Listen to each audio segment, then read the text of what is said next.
Yes, guys, it's done. The deal's done. Thomas Partey is an Arsenal player. I'm gonna just take a look at Arsenal. Obviously, I'm an Arsenal fan. I'm gonna take a look at all of the other deals as well, man. It's been an interesting transfer window. I think it's been an extended one, but it's been a very interesting one as well. Obviously we're coming out of COVID. Project Restart. Wait a minute. Nottingham Forest signed Kofu. It can't be the Kofu that I grew up on. But yeah, Arsenal signed Thomas Partey. Obviously, they activated his release clause for £45 million earlier today. I think obviously they left it a little bit late. It was similar to the Jadon Sancho kind of situation with Manchester United. Manchester United were chasing him for the longest time. And, in Arsenal's case, it happened, but Manchester United's case, it didn't happen. But yeah, Arsenal Partey is an Arsenal player now. Welcome to Arsenal. Let me do that again. Welcome to Arsenal, Thomas Partey. We're glad to have you. I think he makes the team better straight away. I can't lie to you. I slightly can't believe that Arsenal even got him. This is, of course, for Arsenal, it's a major signing because this is a man who's played Champions League pretty much all of his career as far as I'm aware of.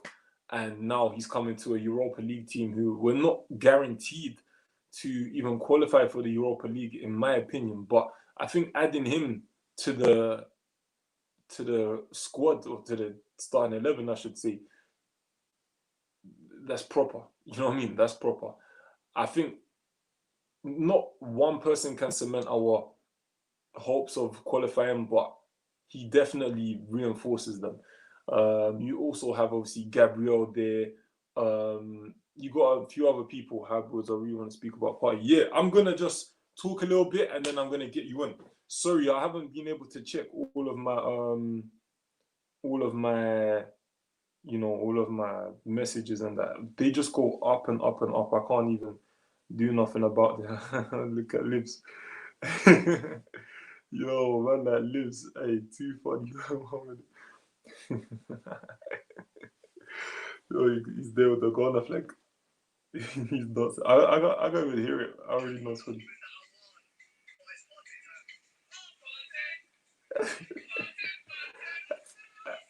Hey, hey, too funny. Hey, Liv's a legend, fam, for real. But yeah, Thomas Partey, proper, man, proper. Let me just slap this on my Insta. 1 minute, guys. Let me slap this. Yes, guys. We are here to talk about the transfers. Come on, Arsenal just signed Thomas Partey. Hey, let's party.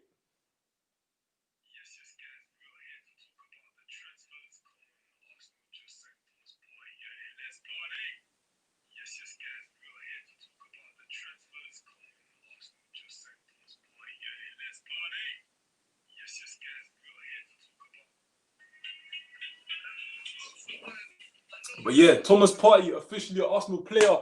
Guys, let me know what you think. Whether you're watching it now or later, let me know what you think about this amazing signing.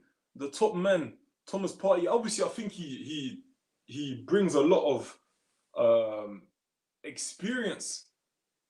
Experience. Obviously, we've offloaded Guendouzi. I'm still quite annoyed that we've done that. I think he should have stayed, but I'm hearing that he's a bit of a bad apple. So if he is a bad apple, I stick to my principles. I don't work with bad apples. You get out the door. But got Partey in.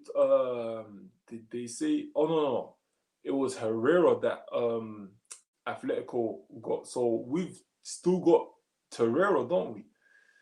So we've got Torreira in there, Xhaka, El Nene. I don't think he's gonna play that much now. I can't lie to you. I think there's a separate loan window as well, isn't there? But yeah, it's interesting. Maybe I don't know. Obviously, we got the backup keeper now. I don't even remember his name. But let's see. Mate, why couldn't we get Hosam Awar as well? This is the thing with Arsenal, yeah? I'm not going to lie to you. It's like just buying things on a budget. That's Arsenal, I'm not going to lie. Okay, cool. If we get Partey, we're not getting Awar. if we get we're not getting Partey. Like, that's just how it is. You got to pick one. When you're Arsenal, there's no Manchester City where you can go and buy both of them. It's only 100 million, really, innit? Do you know what I'm trying to say? Like, so I don't know. Like, I think for me, I kept switching between the two. For a long time, I was thinking, let's just get Thomas Partey, yeah? You know, solid. We need somebody that can play box to box and clean up as well. That's him. Lucas Torreira. Everton signed goalkeeper Robin Olsen on season-long loan from Roma. That's not bad. That is not bad. Tomori turns down loan move from Chelsea to West Ham. I would have taken that if I was him. But yeah, let's talk about. Let's talk about Partey quick. Partey is the guy that, you know, he welcome to the party. Oh, cover. Yeah, look, Partey's that kind of guy. He'll just clean up. You know what I mean? He'll just clean up, and Arsenal need that. Lucas Torreira kind of fell off, man, which is unfortunate. Yeah, had we had Lucas Torreira and Thomas Partey coming in, solid. Xhaka's a bit like, you know, box to box, a little bit inconsistent, you know, but he's come a long way from when him and the fans were in dispute. But, you know, we've got Ceballos there now. I do get what you're saying here, though. I think we should have probably tried to get both of them, but Arsenal are never going to spend 100 million. The thing is, yeah, for the longest time, they were saying that Partey costs 50 million or just over 50 million, and Arsenal was really not trying to spend that much. They were really not trying to spend that much. I think with Arsenal, every single penny counts, literally. And I think they did not want to spend 50 million for Partey. They got him for 45. Same old Arsenal, innit? Same old Arsenal. In my opinion, having Partey in the midfield, it could give Ceballos the freedom. Yeah, honestly, yeah. I think you need to have those sort of players in your team that let the more flary players express themselves. You can't have players in your team where, you know, they don't work hard for other players and whatnot. It's a team game. Like, I know as well, like, obviously, if you see me on Blood Brothers with Curtis, right? I know I do a lot of the dirty work, and Curtis is the more technical player. He's the more pretty one. Do you know what I'm trying to say? And he bags the goals, really, innit? Well, that's how it was in the Blood Brothers League. Obviously, there was times me and him were going back to back. You know, we'll score just nearly a hat-trick between us. Hat-trick each, sorry, I should say. But, you know what I mean? You need those kind of players like N'Golo Kante and Blaise Matuidi, those sort of players where they're going to do the dirty work for you, and they're going to let your flary players like the Mbappes and maybe the more attacking players like Griezmann and all of that, they're going to let them express themselves and get forward. But listen, Thomas Partey as an Arsenal player, guys, tell me what you think. Obviously, there's so many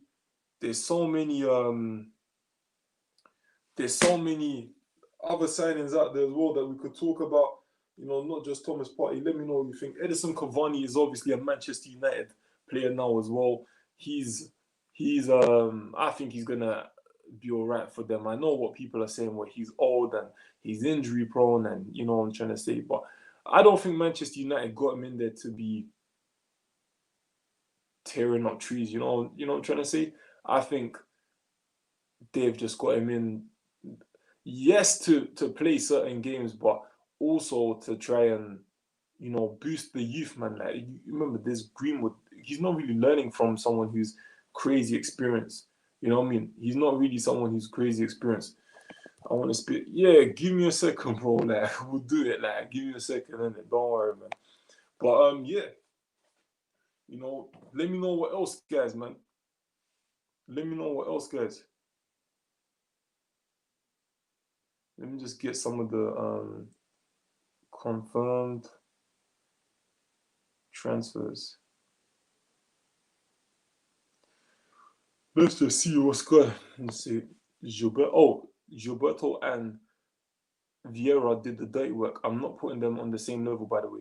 So we could emulate that with Xhaka and Partey and give the likes of Pepe, Uba, etc. the freedom they need. That's exactly it. When you think about it, you know, how many times did you see Gilberto win the ball in midfield and then just give it to Henry, give it to Bergkamp, let them play? You know, I remember even when Henry scored that goal against Liverpool, where he just went around everybody, and Gilberto was just winning it in that midfield, plays it to Henry, and we just go there. Do you know what I'm trying to say? We just get to the goal, man, and that's what I'm saying, man. Like you need those sort of players. That's why I'm a bit annoyed that we got rid of Guendouzi. Obviously, it is a loan, but I'm a bit annoyed that Guendouzi is no longer there because he seemed like the guy that was just working hard for the team. And you need those sort of players. I think now going forward, yeah, it's probably very, very unlikely. But going forward, you need a you need a another attacking midfielder, I think, yeah, at Arsenal. Because Ozil's pretty much on his way out. I think apparently he's a bit of a bad apple. Although I'd love for him to play, especially with people like Partey. You know, now is probably the best time for Ozil to play. More than ever. You know, more than ever. You've got Partey, Xhaka, El Nene, so many people who can play and accommodate for Ozil's lack of defensive work. Straight facts. Partey's a monster. Woo! Come on, Fraser, my brother. You know what I'm trying to say though? This is probably the best. This is probably the best time for Ozil to play. To be honest, El Nene is seeming to be a quality backup midfielder for like cup games. 100%. You need these kind of players. You need that strength and depth. You know, like obviously credit to all the young players out there, but this is probably too early for them. You need backup players. Hopefully, Martinelli, when he's back as well, he's going to be all right. He's probably going to be a backup player, though. Martinelli's, what, 19? 19, 20? You know, he could even be 18. Like, you need these backup players. And they need to be good quality. They can't be guys who are just simply not ready. Arsenal never used to be that kind of team. So, yeah, I think this year, I've been on other YouTube channels before, very optimistic about the transfer window. When we had the last summer one with Pepe and David Luiz and Tierney, and I was thinking we're definitely gonna get top four. We didn't. You know what I mean? We didn't. But now I'm thinking, I mean, we're adding to what we got last year with a marquee signing, really, as well as Gabriel, as well as um, who else did we get? Like the likes of Saliba's coming this season. There's a few in it. Like, and obviously some of the young boys coming up through the ranks, you know, trying to cement themselves even more, like Nketiah and whatnot. I think top six is not too much to ask. It's not too much to ask. Do you think Ozil will be motivated though? That's the thing. I mean, obviously, every footballer, I imagine, they love football. So maybe if you give Ozil game time again and, you know, let him have that kind of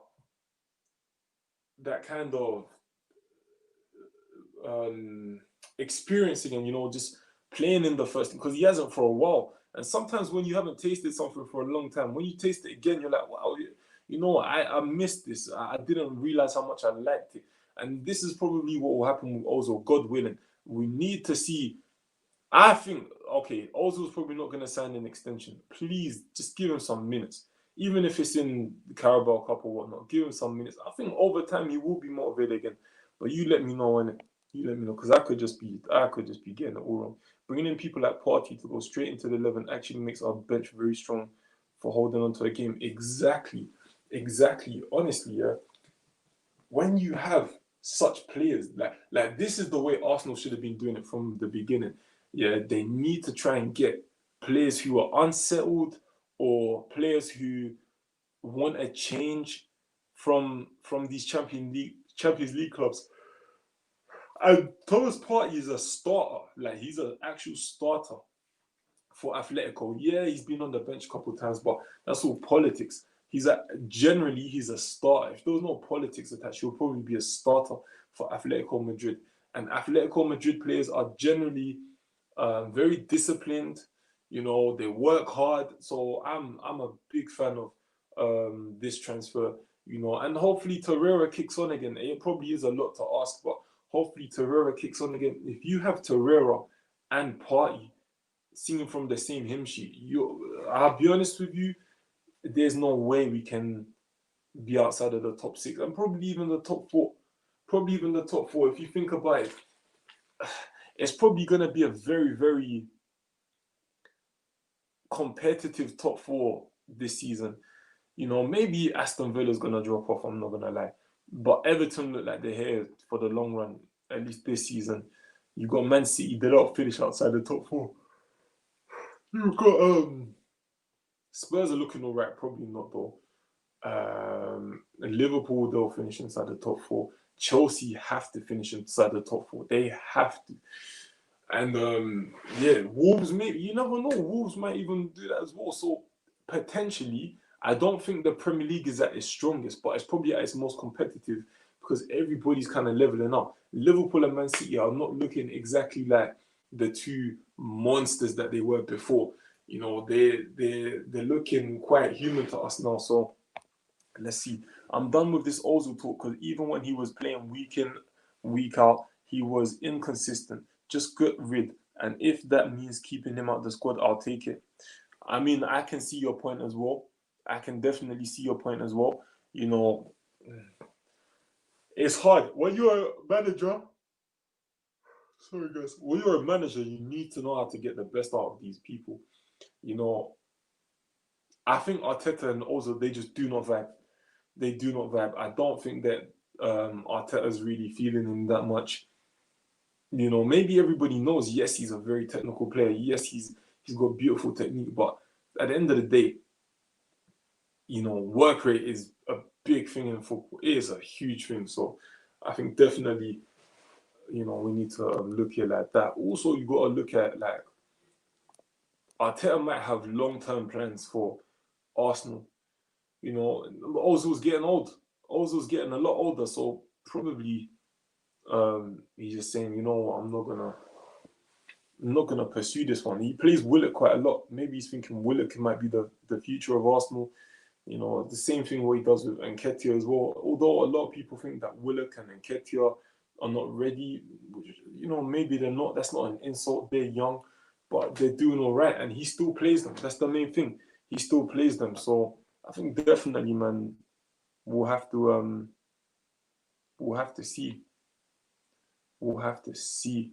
But yeah, confirmed transfers. Guys, I'm so tired. You don't understand. You ain't even understand, man. Except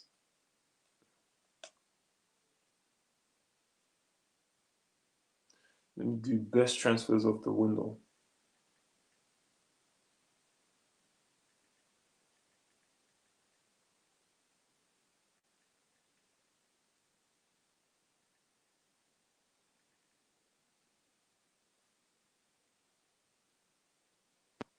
Right. Do you think Gunnosaurus is getting dropped for the Partey transfer? 100%. 100%. Gunnosaurus is on his way to Atletico. Swap deal. Nah. So, Ben Godfrey's gone to Everton from Norwich. You know what? Let's talk about Everton briefly, yeah? Everton have had a decent transfer window. And I'm not just talking about the guys that they've brought in. I'm talking about the guys that they've actually got rid of as well.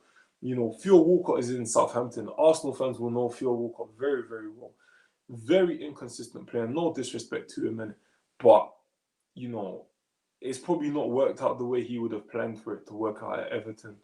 Moise Kean has gone to PSG. That was a weird one. I thought he would have been played. Obviously, they've got Alan in. They've got Rodriguez in. You know, top players. Oh, the Euros are coming back next year, yeah. Let's see this quick. The Euros.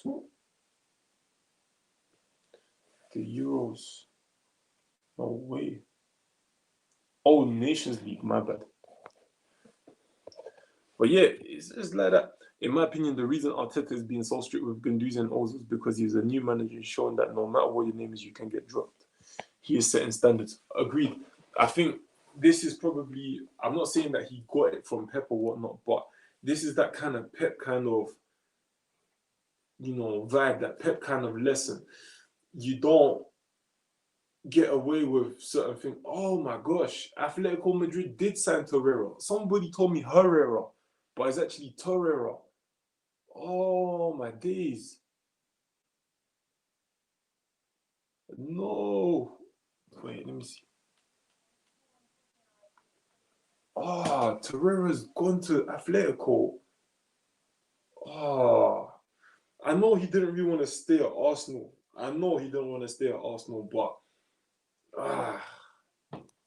that is actually a shame. Like, that is actually a shame. I was so optimistic about that. But that makes sense. That's probably why they wanted to get Partey in, because if Torreira's doing his thing, then he's not really gonna move. They're not really gonna get another midfielder. But because he's not been doing this thing, they kind of needed a Thomas Partey. But that is a shame. That is a shame. But yeah, what was I saying about Everton? Everton, they've been really good, and the difference is their transfers are actually paying them back immediately. A lot of other teams, they're kind of like, are we extremely sure about Timo Werner? We haven't seen Ziyech yet. Who else did Chelsea get? Chilwell, not too bad. But you know what I'm trying to say? It's not evident with Chelsea, but with Everton at the moment, it's pretty evident because they're the top of the league as well. Not even just about how these players look on the pitch. It's also about the results. Do you think Xhaka's overrated? Yeah. Oh, well, no, sorry, no. I just saw it say Southampton re-signed Phil Walker on loan. That's why. I don't think he's overrated. I mean, Xhaka, everybody knows he's not the best. He's not gonna be like a overly amazing center mid, but he kind of just does what you expect of him. He's not crazy consistent, but he starts off attacks. His breakup play is not the best, but it's all right. He can do the box to box thing a little bit. I think nobody really says, okay, you are actually amazing, but they know that he's all right, isn't it? He's all right. So I wouldn't say he's over. I wouldn't say he's overrated. Not at all. Okay. Now I'm just looking at Inter Milan San Matteo Darmian. Man United fans, if you're out there, let me know what you think about that. Obviously, Darmian was one of your players. Obviously, he was at Parma. But I'm knackered, guys. I'm knackered. Hoffenheim signed Ryan Sessegnon on loan from Tottenham. Hasn't really worked out since he's gone to Tottenham from Fulham, innit? Hasn't really worked out. What do you lot think of Tottenham's signings as well? They got in a few good players. The key one is Gareth Bale. Everyone's going to be excited to see that. I'm actually excited to see Gareth Bale, to be very honest with you. This transfer window was crazy. 100%, man. 100%. I think generally, like, sorry. I think generally, like, we don't see good transfer windows anymore. I remember before, like, it used to be so excited. You see Harry Redknapp in his Range Rover and all of that. But recently, we haven't seen the best transfer windows. Like, all the best deals get done pretty early. And I think that has been the case this year as well. I can't lie. I think Chelsea probably had not the best transfer window, but probably the most exciting one. Do you know what I mean? Like, in terms of they brought some good players in. But the best one, you're only gonna know that if by where you finish in the Premier League, or where you finish in certain cup competitions. It could be Liverpool that have the best transfer window. It could be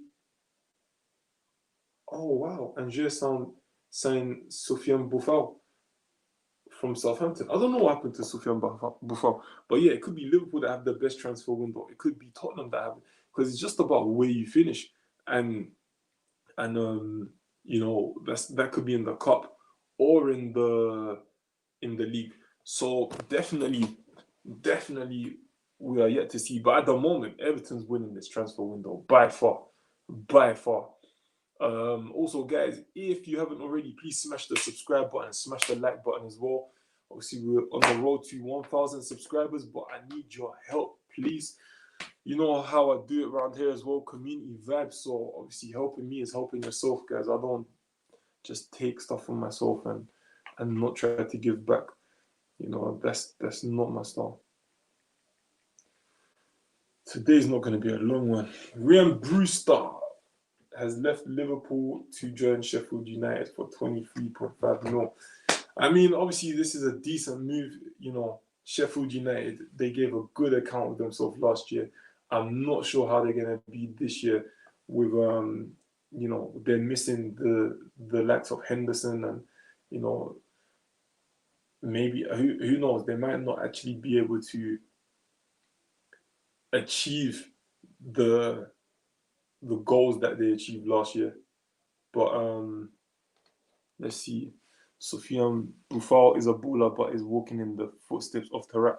That is the problem. Like, I think Buffal, he definitely is a baller, but I don't know, man. Like, just he can't hold it down, man.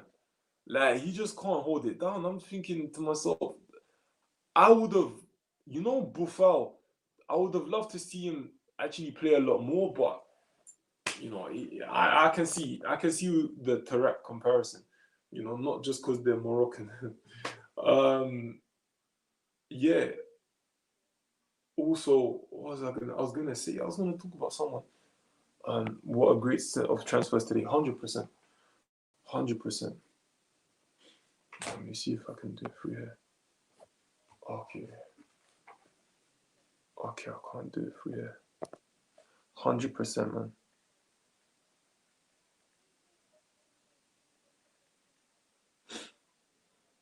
Oh yeah, that's it. Ryan Brewster or Ryan Brewster, however you want to say it. Yeah, that guy. I mean, Liverpool is probably never breaking into the team. You have the guy. His name begins with M. I don't know how to say it.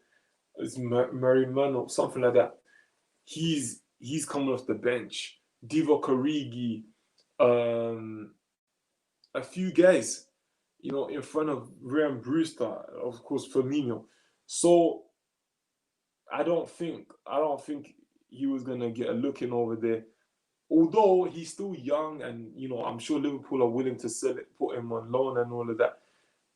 It just wasn't working in that sense. He probably wasn't getting first team, and I hope he goes to Sheffield United and gets a fair opportunity. I'm sure he will take it. I'm sure he'll show everyone he's a good player, but it just sometimes it just goes like that.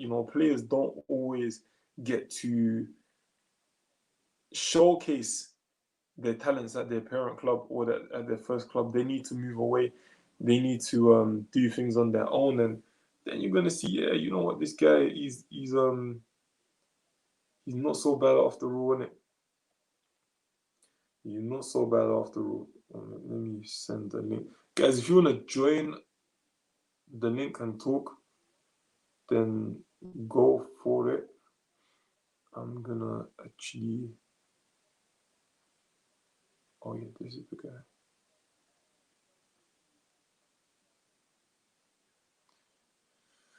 Let me see what else is there, though. Let's see what else is there. Diallo. Oh, wait.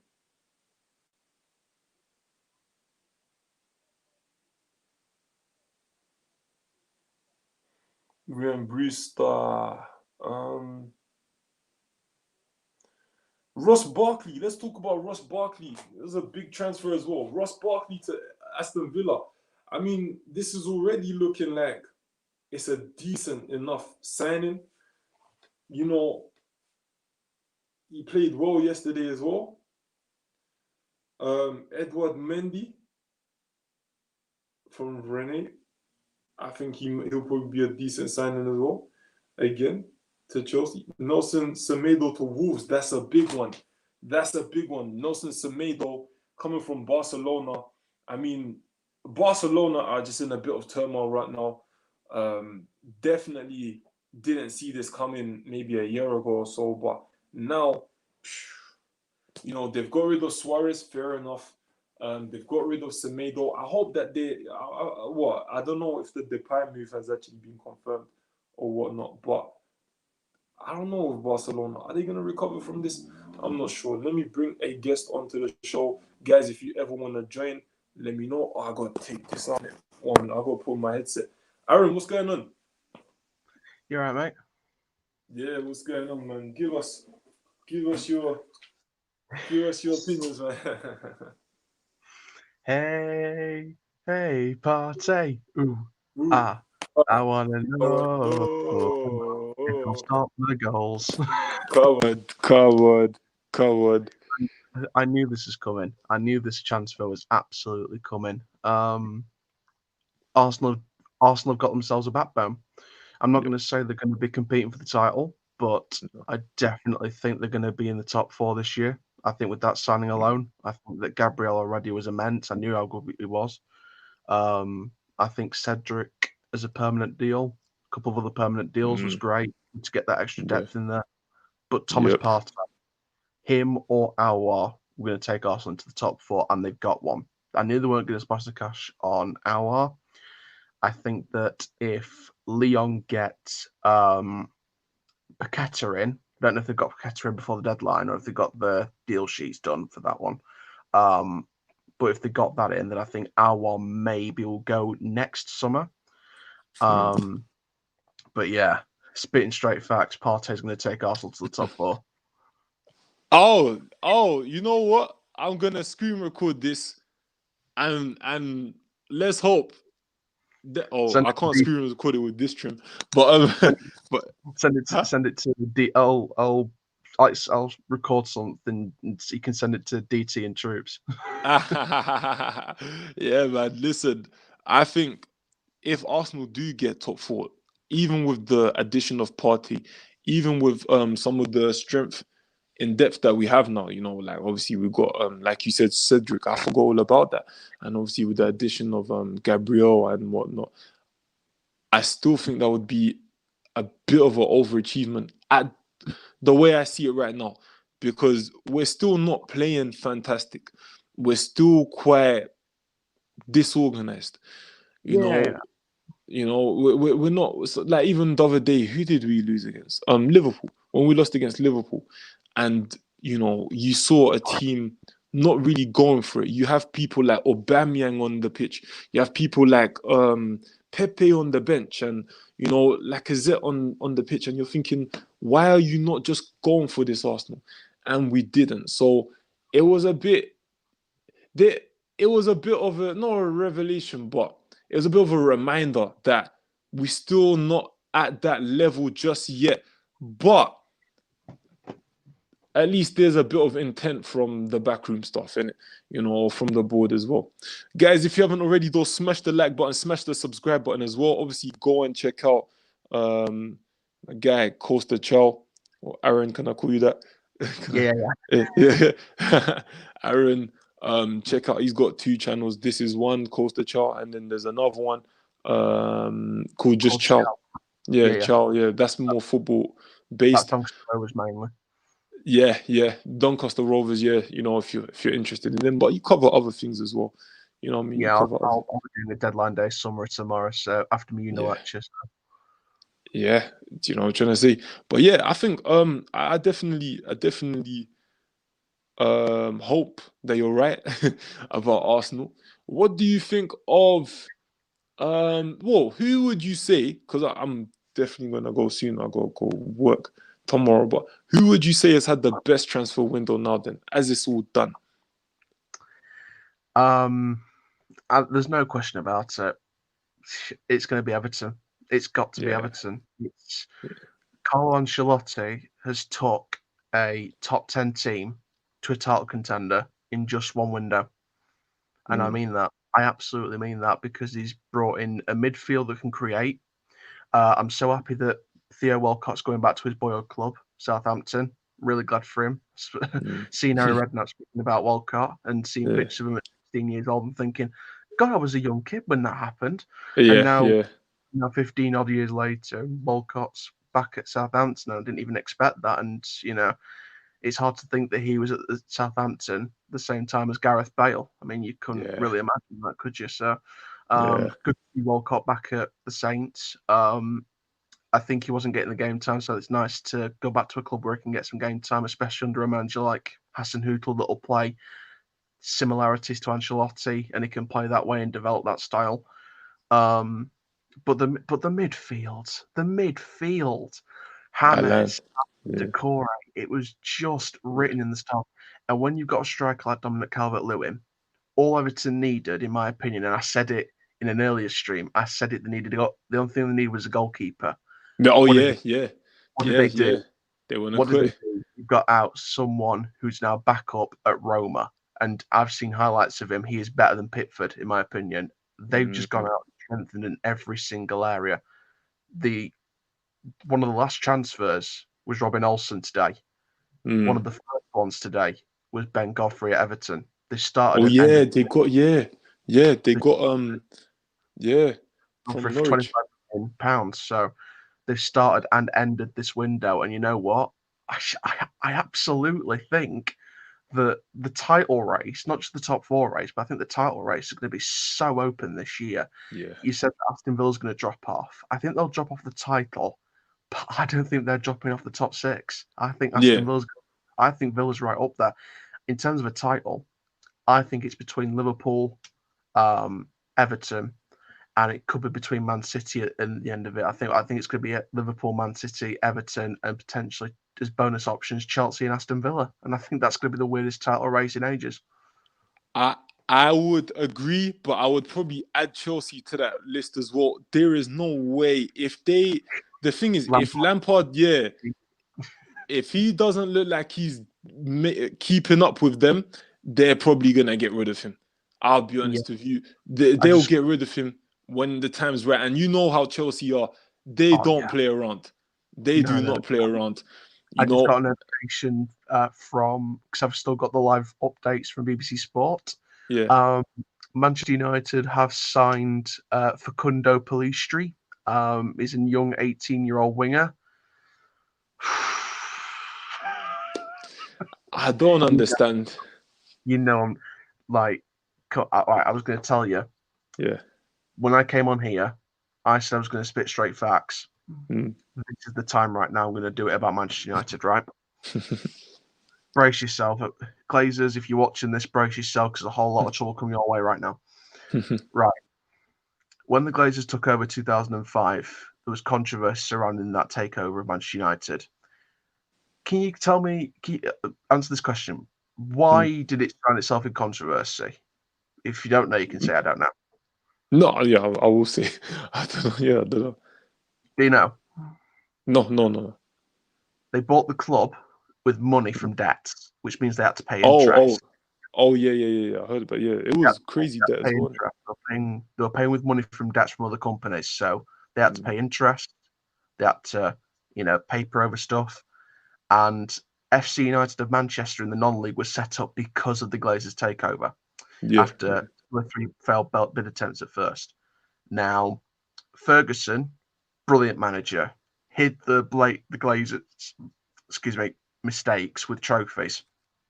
And as soon as Ferguson left, you just knew that shield was coming down, and they were going to get exposed year after year. And this year again, we can say Cavani's an experienced leader. We can say that there's young wingers in there. We can say that Tellers is world class. It's positions that, one, they don't need. And it's also positions where they just decided to strengthen for no reason. And the reason I say that is because Martial and Shaw are going to get pushed out the club. They're going to get pushed out of position. They're going to get pushed out the club, because if you bring in Tellers and you bring in Cavani, I could see Man United playing a back five that's going to get Ollie sacked. Luke Shaw's a left centre-back, Tellers on the left wing, and Ollie will get sacked by Christmas. Let me ask you this.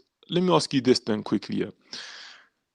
You're saying that they didn't need to strengthen it, but do you think Manchester United are actually strong enough to be achieving some of the targets anyway? What I mean by this is like, what is strengthening now for Manchester United, if that makes sense?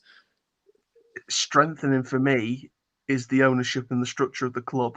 And I don't know if you've seen it on Twitter, but Yeah. some people, someone's actually trying to organise a protest outside the Old Trafford. Wow. And I retweeted that and I said, as long as it's socially distant and complies with the rules, I am completely for this protest. And, you know, I wanted the Glazers out for years as a neutral. And just seeing this window, just not backing Ole Gunnar Solskjaer, I think that, like I said, I think they're playing a back five that's going to get Ole sacked. I think it's going to be Tellers and Wan-Bissaka as wing backs. Tellers isn't a wing back, he's a full back. Wan-Bissaka is not a wing back, he's a full back. Shaw is not a centre back, he's a full back. They're going to play a back three of Bailly, Maguire, Shaw, and Lindelof, rotationing around. Van der Beek's not going to start. The young winger's not going to get any game time. He's probably going to get loaned out in January. Yeah, I don't understand those transfers. Yeah.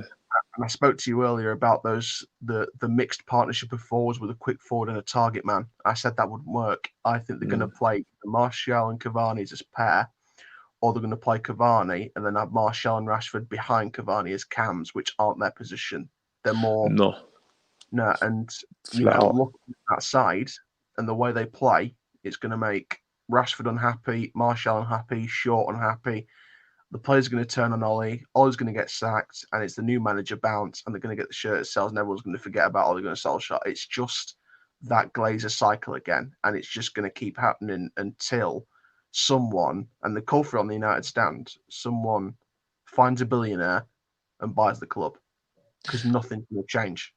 I mean, this is a very similar, well, not in terms of what actually happens, but in terms of going through this sort of cycle where, you know, nothing that you actually need gets done. It's very similar to what happens at Arsenal, right? Yeah. But the difference, I would say, is Manchester United are probably more likely to find that big investor or, you know, that group who come in and make funds available.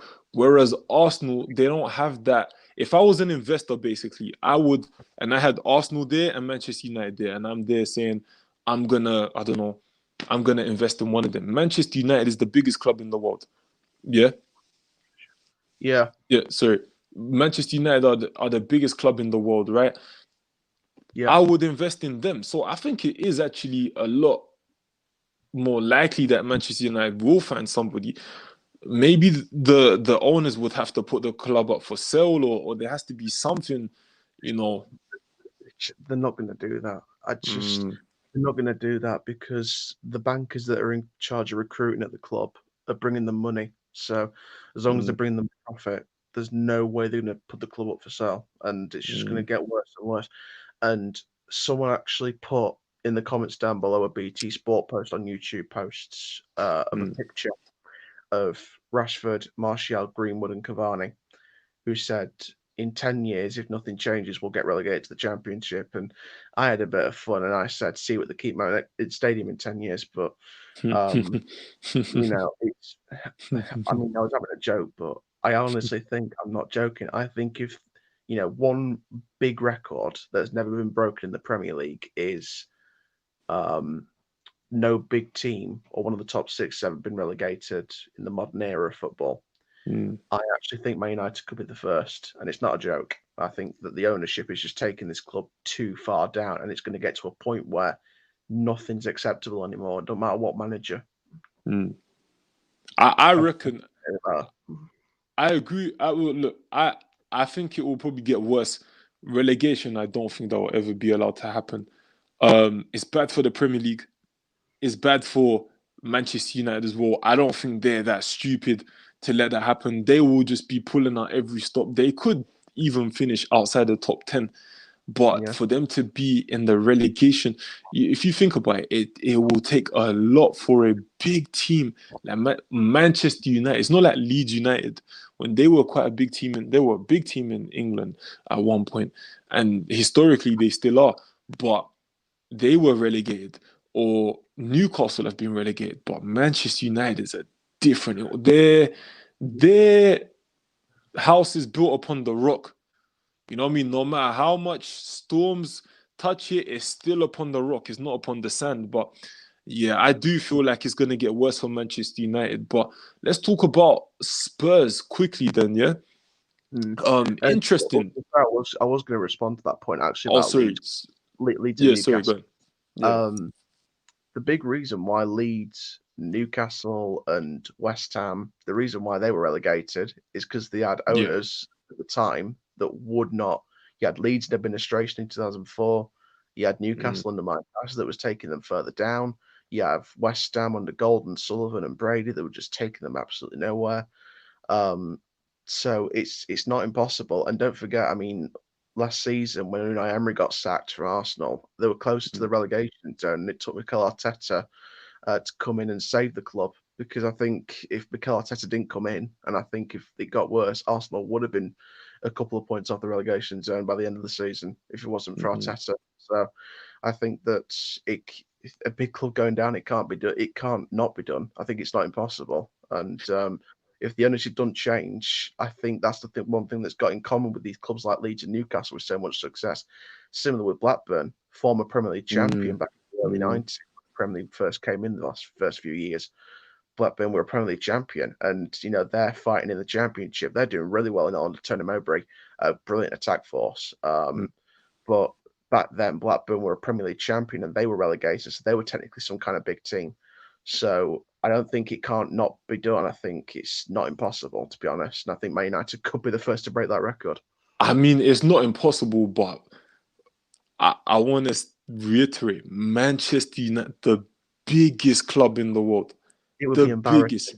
Yeah, I can't lie to you. I could be wrong in it. I'm never gonna say I'll be right about everything, but that team is different. I don't think they will, unless they have some crazy administration issues, which will never happen. That's the truth. It will never ever happen. They'll never have administration. They're making a profit. Yeah, they will never ever go into administration because they're too big. They're too big. If that happens, I'm like, whoa, I can't lie. I don't think I'll ever comment on football again. I hope I'm wrong, but I don't see it going any other way, unfortunately. I think Ollie's going to get sacked by Christmas. Pochettino's going to have too much going on, personal-wise. He's going to want to spend time with his family, etc. So they won't get the big manager that we're looking for, and we're going to end up playing with the assistant manager until the end of the season, which could steer us in even more trouble. I mean, you look at Ryan Giggs when he saved David Moyes. I mean, we only just finished outside Europe, and we were way off Europe, so he saved us a little bit, but not too much. So you're looking at it and thinking it can't not be done. I hope I'm wrong. I really hope I'm wrong. No, I hope you're wrong as well. But obviously, never say never in football, especially. Speaking about former Manchester United manager Jose Mourinho, how do you think he's done in this in this transfer window? Jose Trofarinho. Trust me, if it wasn't like midnight and everyone was asleep, I'd be jumping up and down my bedroom going, "We were oozing sauce." and the expressions. I think Mourinho's he's just revitalized that team. I mean, as far as I know, Danny Rose has not left, so he's still at the club. Maybe he's talked him around just like he's done with Dele Alli and Ndombele. They brought in Bale. I cannot wait to see him perform Tottenham shirt again.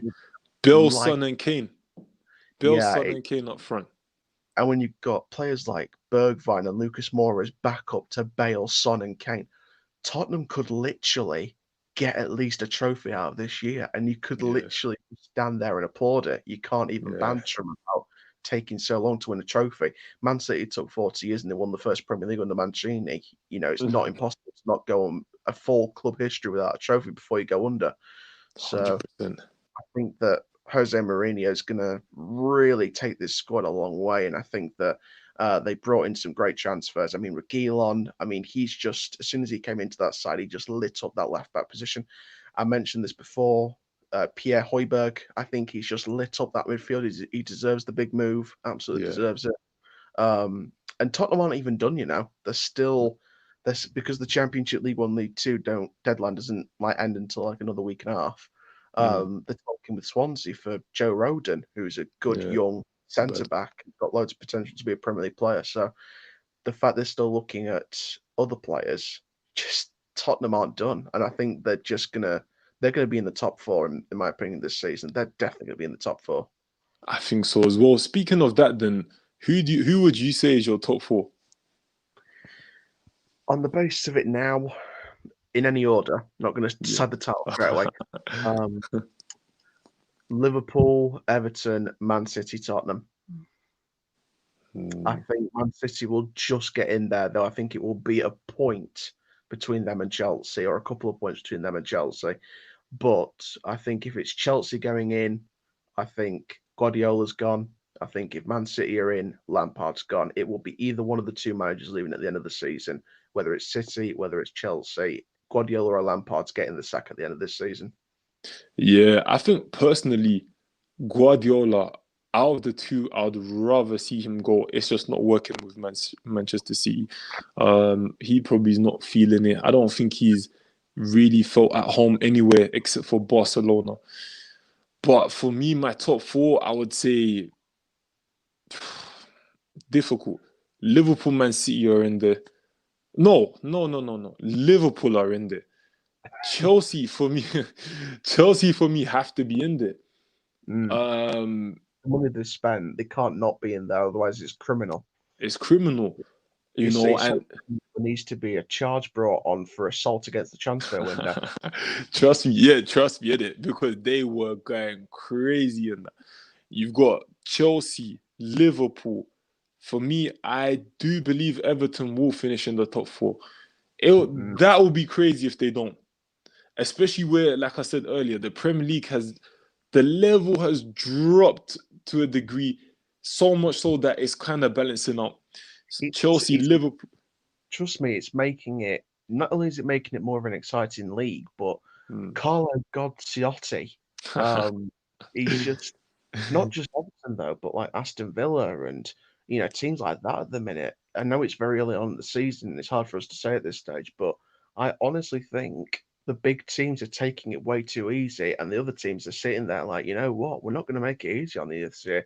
And they've absolutely flipped the script this year. It feels like the 1960s and 70s when you have teams like Aston Villa and Burnley winning titles in the top division. It feels like they've flipped the script this year, and we're finally getting to see the modern version of the old classic days when Burnley and Aston Villa were, obviously not Burnley now, but it feels like the teams that you usually see at the bottom are at the top, and it feels like the modern way of the classic football era, which is, it's nice to see some new teams at the top of the table.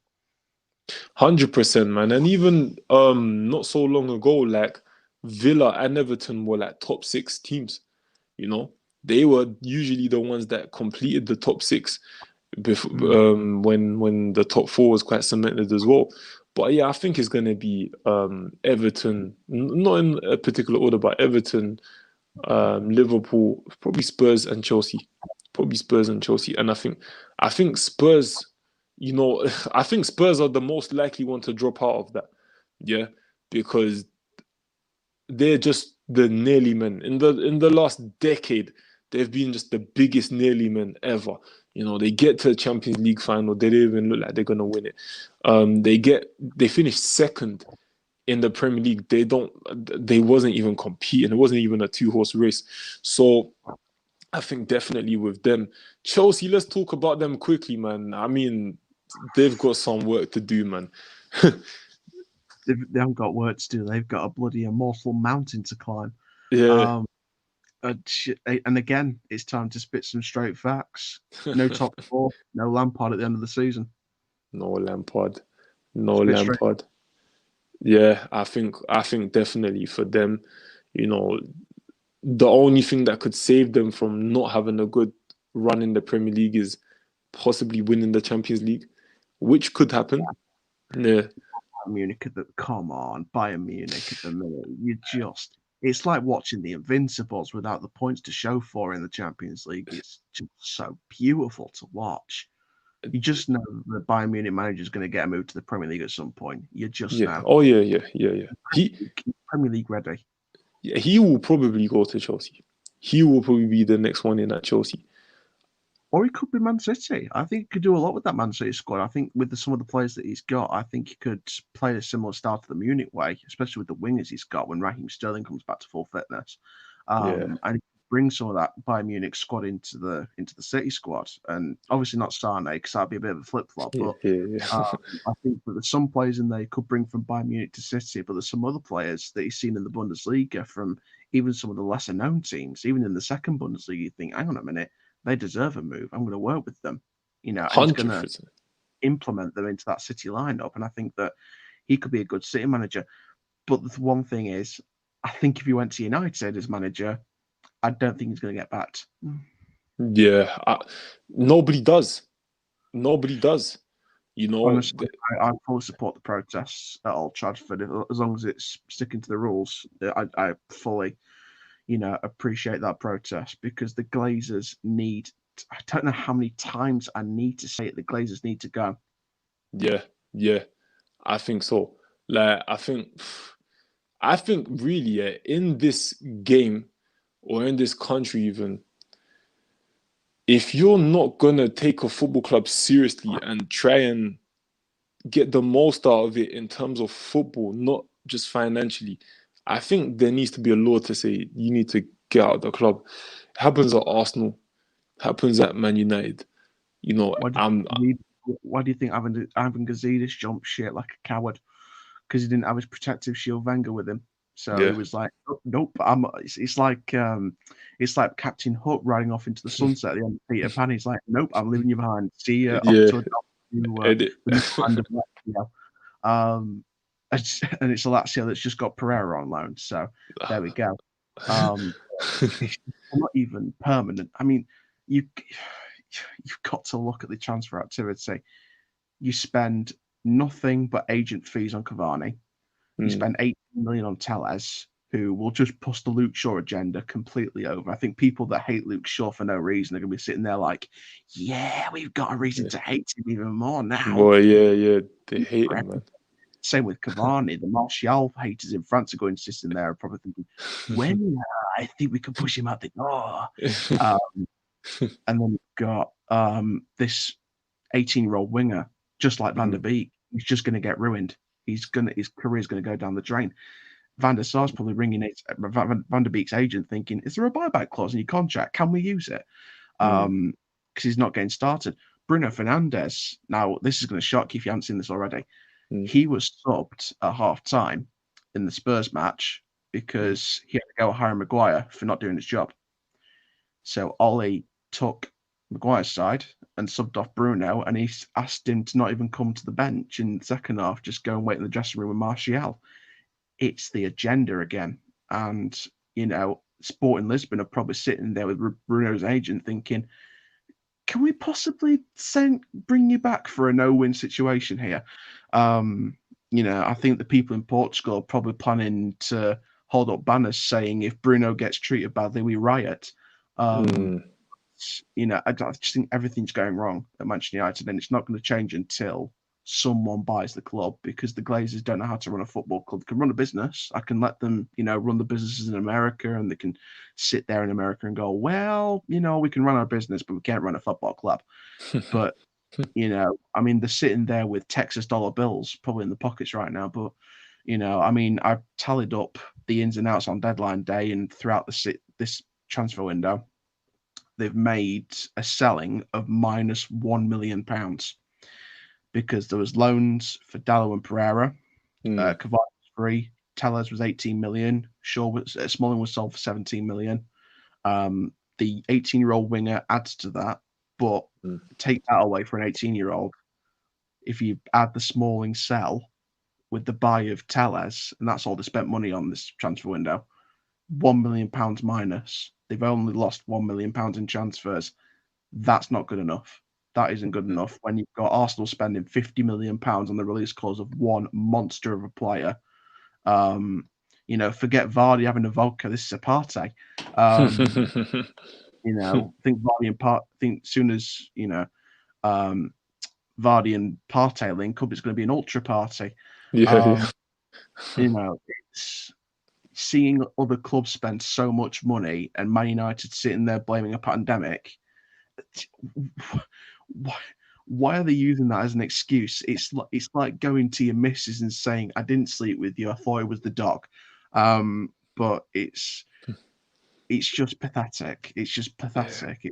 It's like I said, it's like going to Tesco's and thinking you picked up a roll of Scott's toilet roll and thinking, how can I get out of this situation? Because I bought the wrong toilet roll. I can just say it was Richard's, not Scott's.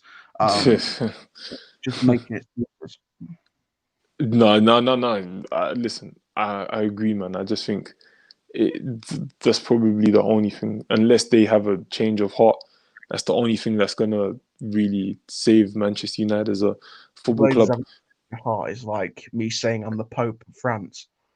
The heart, they think about money and nothing else, and I've got no other, evidence to support otherwise. I think the people that support the Glazers don't know anything about football, in my opinion. And that's putting it in the purest way possible. Could be, man. Nah, yeah, sorry. Rafinha moved to PSG Nantes. I don't know what I was reading then. I thought I saw it on the screen. Rafinha, obviously. That's a good signing for Leeds. That's a really good signing. Yeah. And also, I just saw a comment earlier saying this guy's analogies are so funny. So thank you very much. Yeah. But yeah, no, listen, thanks for coming on. I'm going to keep it stepping because it's a bit late. But if you're watching this now or later, be sure to check out Charles' YouTube channels. Obviously, he's got Coaster Chow and he's got Chow, just CHALL. Also, head over to his channel and look for his socials as well, or tell them your socials here if you want. Yeah. Aaron Chandler official on Insta, Aaron_Chandler on Twitter, and the TikTok should be in the description of the channels as well. So, and Snap. Nice one, bro. Yeah, listen, thanks for coming on. I'm just gonna wrap it up here. Take care of yourself. Look out for his transfer summary as well tomorrow. Brilliant. Tomorrow. That's gonna be good. Straight facts. Straight facts. All right, that's all for coming on. Yeah, you take care. Right? Bless. Thanks for coming on. And listen, guys, thanks for watching. Of course, I try my best to bring you the content that you want to see. Obviously, comment below. Let me know if you want to see something similar to this or if you want to see something different. Remember, we're also going to be doing live streams on just normal topics in football like we did the other day about mental strength in football. The vlogs, I'm probably not going to be doing them again because it's very, very difficult to do with my schedule, but I'm always gonna try to give you what you want, man. Just request it and I'll try my best. But yeah, guys, remember to follow me on Instagram, TikTok, Twitter. It's J Broads, so J just in front of the Broads as it's spelled there. If you haven't already, please smash the subscribe button. Also, if you're watching it now or later, smash the like button, smash the subscribe button as well. We are on the road to 1,000 subscribers. It is tough, but I'm hoping it will happen. But anyways, guys, thank you very much for your support as always. And yeah, take care, man. W's only.